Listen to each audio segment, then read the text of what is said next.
ఒక కీలకమైన రాజకీయ పార్టీగా టీడీపీ ఉంది. అటువంటి రాజకీయ పార్టీకి సంబంధించిన ఒక పండుగ లాంటి మహానాడును మేలో కడప నియోజకవర్గంలో నిర్వహించబోతున్నారు. ఈ కడప నియోజకవర్గంలో మహానాడు ద్వారా ఒక సంచలనమైన నిర్ణయం తీసుకోబోతున్నారు. అదేమిటంటే, ఇప్పుడు టీడీపీ జనరల్ సెక్రటరీగా ఉన్న నారా లోకేష్ని తెలుగుదేశం పార్టీ జాతీయ వర్కింగ్ ప్రెసిడెంట్గా ఎన్నుకోబోతున్నారు. ఇప్పటి వరకు టీడీపీ పార్టీ స్ట్రక్చర్లో ప్రెసిడెంట్ మాత్రమే ఉన్నాడు. దాని తర్వాత ఈ వర్కింగ్ ప్రెసిడెంట్లు ఇవి లేరు.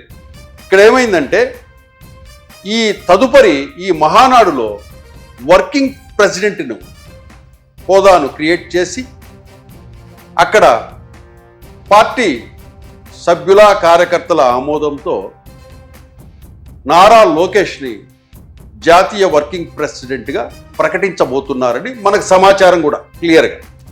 అంటే ఒక రాయలసీమ గడ్డ నుంచి రాయలసీమకు సంబంధించిన వ్యక్తులు కడప నియోజకవర్గంలో ఆ జిల్లాలో టీడీపీ కడప జిల్లాలో